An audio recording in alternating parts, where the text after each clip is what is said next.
Today's bite-sized episode is sponsored by AG1, one of the most nutrient-dense whole food supplements that I've come across, and I myself have been drinking it regularly for over 5 years. It contains vitamins, minerals, probiotics, prebiotics, digestive enzymes, and so much more, and can help with energy, focus, gut health, digestion, and support a healthy immune system. If you go to drinkag1.com/live more, they are giving my listeners a very special offer, a free 1-year supply of vitamin D and 5 free AG1 travel packs with your first order. See all details at drinkag1.com/live more. Welcome to Feel Better, Live More Bite Size, your weekly dose of positivity and optimism to get you ready for the weekend. Today's clip is from episode 294 of the podcast with fellow physician, author, speaker, and friend, the incredible Dr. Gabor Mate. Now, Gabor's latest book, The Myth of Normal, is quite simply a masterpiece, which has the potential to help people the world over. In this short clip, he shares his thoughts on the real reason that most of us have addictions and how the pressures of modern day living are impacting us more than we realize. Would you go as far as to say that pretty much all of us in Western society are addicted to something? Well, your words about what it means to be a human being really speak to me, because addiction is the most human thing there is. And when you understand it, when you don't understand it, it looks like an aberration and an abnormality and some kind of a moral deviation.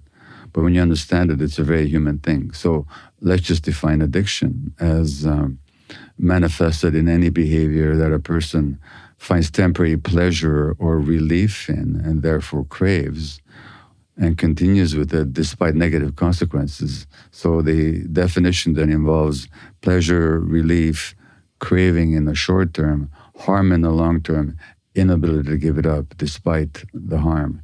Now, by that definition, of course, we're not just talking about drugs. We're talking about all manner of behaviors, from sex to pornography to gambling to eating to shopping to the internet to gaming to work, as probably as a physician, you know, and to any number of other activities. And my contention is that all addictions, they're not primary problems, they're not inherited diseases, they're not aberrations, they're not moral failures, they're attempts to gain pain relief, emotional pain relief for something or another. And so the first question in addiction for me is not why the addiction, but why the pain.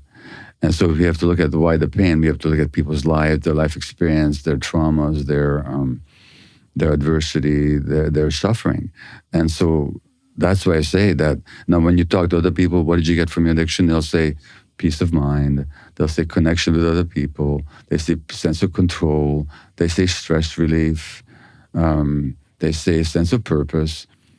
Those are all supremely human qualities. In fact, they're qualities that we all want. In fact, have every right to expect. So that's why I say there's nothing more human than addiction. Now, the problem, of course, is it creates more pain. But the impulse is simply, the addict just wants to feel like a normal human being. That's all. Yeah. It's such a profoundly different way of looking at addiction compared to, I think, the norm in society, certainly the way many people view, you know, addicts. Yeah. There's a certain view, isn't there? The addict is on the street corner, is homeless, is destitute. Yeah. Yet we often don't want to put that mirror up and look at our own lives and go, oh, wow, you know, by your definition, by that definition, there's probably very few of us who can honestly hold our hands up and say, at some point in our life, we weren't addicted to something. I think in this society, hardly anybody. Hence, in part, hence the title of my book, The Myth of Normal. Like, we think that so many things are normal, then there's the abnormal people who are different from us. I'm saying that that's a myth. That from the most abject and most dependent and most ill drug-addicted people that I worked with in Vancouver, Canada, to the most elevated segments of society, addictions are just rife. Yeah. And we're completely blind when we choose one segment of the population to ostracize and to punish and to feel superior to. And what we're really doing is denying our own humanity when we do that. And that's the thing with addictions. There's a certain hierarchical kind of preference we give to them. Certain things are acceptable addictions. Certain things are not. Pornography is not an acceptable addiction. Yeah. Heroin is not an acceptable addiction, but it's okay to be addicted to Instagram. It's okay to be addicted to consumption and shopping. Or power. Yeah. One of the big messages I feel the new book really makes a strong case for is that we're living in a society that has at its core some values that are not conducive to good physical, mental, and emotional health. Right. And it takes a lot of pressure off the individual. It doesn't mean that the individual can do nothing about it, but I think it helps people realize why they're struggling so much. Well, I know that a real core value for you is authenticity, and then being oneself, being truly oneself. And I know that you've been some struggle in your own life to become yourself or to realize who you were and to let go what wasn't. And certainly that's been my pattern and struggle and commitment as well. This is a society that fundamentally demands of people that they be other than who they are. Because the demand, the expectation is that we fit into structures and workplaces and educational institutions and families and social settings where if we ourselves, we risk being rejected. So that there's almost a universal demand for self-suppression, which is you and I know, creates both mental and physical health problems. So that the core values of the society, which are fundamentally materialistic, individualistic, aggressive, and competitive, they go against what it really means to be a human being. And when you look at how we evolved as human beings, like if you want to study a zebra, where would you study him? If you want to understand his true nature, would you study him in the London Zoo? Or would you study him out in the savannah or wherever he or she lives? Well, you'd have to study him in the natural environment. In our natural environment, I'm talking about eons and millions and hundreds of thousands of years of evolution, and even about 90% of our own existence as a species, we lived out in nature in small band hunter-gatherer groups. Yeah. Connected, engaged, belonging, connected to nature, connected to our gut feelings. We had to be, otherwise we wouldn't survive. Yeah. That's what it means to be a human being. Now, we can adapt to other environments, but that doesn't mean that we can thrive in them as well. And so that, in a sense, what I'm saying about our species, we're like zoo creatures right now. Yeah. We're living in an unnatural environment. I'm not suggesting we go back to being hunter-gatherers, but I am suggesting we realize what we've lost and how the particular social system in which we live right now demands that we stay lost. Yeah. That's my whole point. Once our eyes get open to this, because as you mentioned, for much of my life, I've been blind to this. You know, I felt that success was important, being competitive was important, being a winner was important. And as I've shed a lot of these behavioral adaptations to my own childhood, I find an inner sense of peace and contentment and calm that I never had before. Yeah. And actually what's really interesting is as you do that, a lot of the addictive tendencies I had, they fall away. Yeah. Not because you're trying to. That's right. You're not trying to stop the addiction. This is kind of what I feel a lot of the time with, let's say something like alcohol. And as medical doctors, we say, you know, this is the limits. You know, you should drink under 14 units of alcohol a week or whatever it is, which frankly, I find a lot of public health guidance quite unhelpful. I understand the need for it. But A, it's dry. B, there's no understanding within that of what role does the alcohol play in that person's life. And I feel the classic case of something like alcohol is New Year. You know, people decide on January the 1st that this year's going to be different. I'm not going to fall into the trap I fell in before. I'm going to cut down my intake. And, you know, they do for the first week and the second week. And they're not drinking at all. But by the third week, you know, when the stress of work is still there, when the toxic relationship that they're in is still there, when the boss that doesn't value them is still there, it starts to creep in because the alcohol is playing a role right? Serving a need. And coming back to this cultural point, you mentioned, where would you study a zebra? Yeah. Right? I think there's a key point here. Who are we as humans? Yeah. Many of us feel that we are competitive, right? Competition is something I think a lot about, right? As someone who used to be competitive, who is no longer competitive, really, I can put my hand on my heart and say, I'm not competitive anymore. That was a trait I developed. That's right. But some people say competition is natural. And I guess my view is that it comes down to the relationship you have with that competition. So can you speak a little bit to competition? Well, yeah. Well, first of all, I know something about your personal history, which is that, being immigrants from the subcontinent here to the UK, and your parents, with all their goodwill, they put this pressure on you to excel.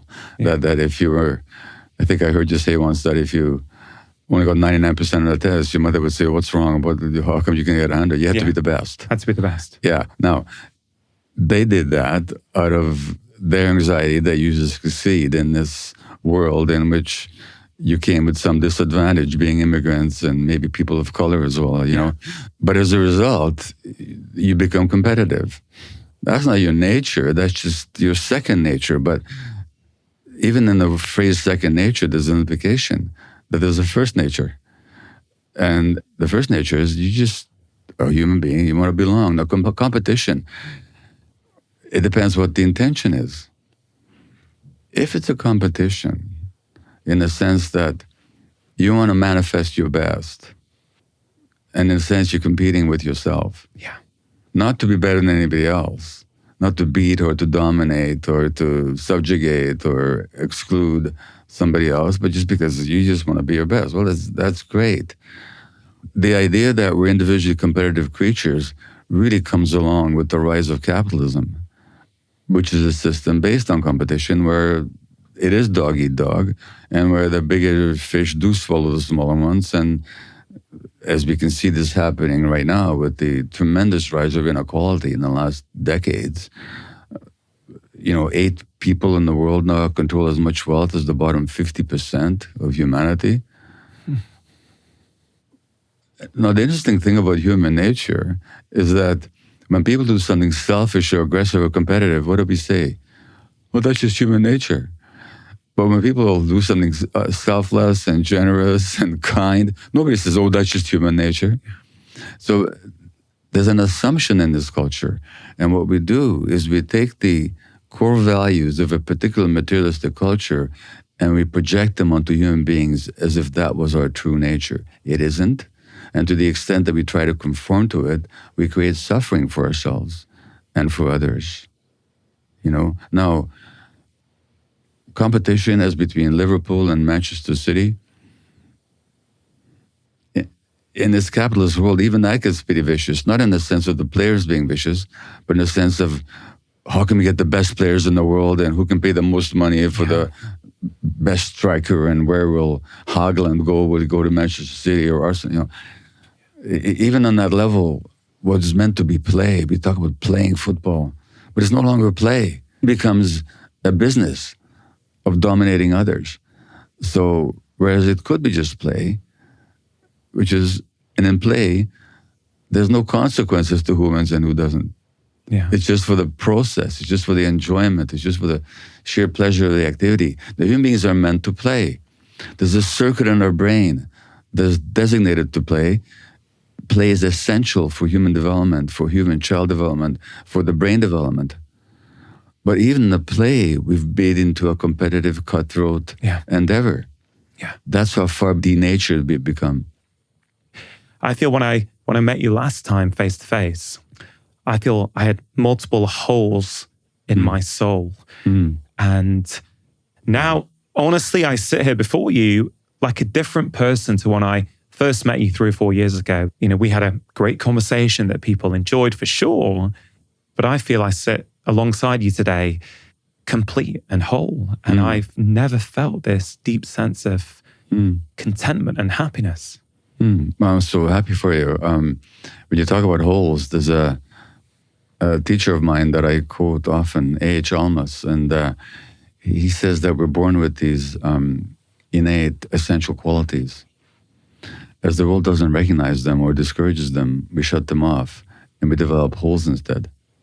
Then we spend all our lives trying to fill these holes until we realize that as soon as, like self-love or, self-acceptance or clarity or courage or love for others or sense of belonging or sense of unity, as these get shut down, develop these holes instead, then this whole society is so expert at selling us stuff to fill those holes temporarily, but only temporarily. So you have to getting more and more and more.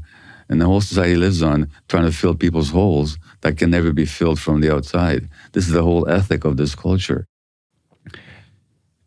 A lot of us, we know the right things to say. We've studied this. We know what we should value, yet we still can't help falling into traps. These traps that I think society lays out for us. I guess the culture, the society around us impacts so much of how we experience the world and what we chase and what we pursue and how we are. And of course, it can take a long time for culture to change. Yeah. I'm not saying that people have to wait for the society to change. If they did wait, it'd be a long, long wait, I would think. There's a lot that we can do, even in the context of this culture. Now, of course, what we can do is not totally freely available equally to everybody. Let's face it, certain classes of people have fewer options than others. That's just the reality of this culture that we have to really look in the face, But there's still a lot that people can do. But if I can go back to the confluence of your book and mine, you have these three concepts of the healing concepts of alignment, which is I call authenticity, becoming true to ourselves.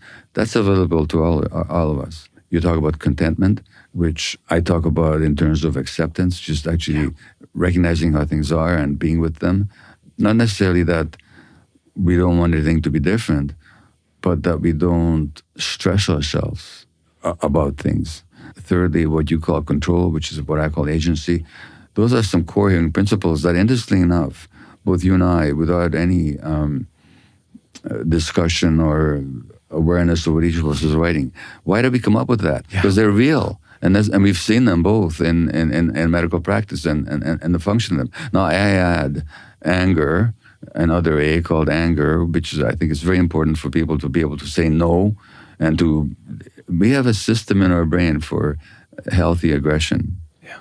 Just as we have one for play, for love, for lust, for fear, for grief, we have systems in our brain for anger. Why? Because it has to protect us. So I think people need to be angry, not enraged, not chronically resentful, but they have to be able to say, no, you will not do this to me. No, you will not enter my space. No, you will not manipulate me. No, you will not use me.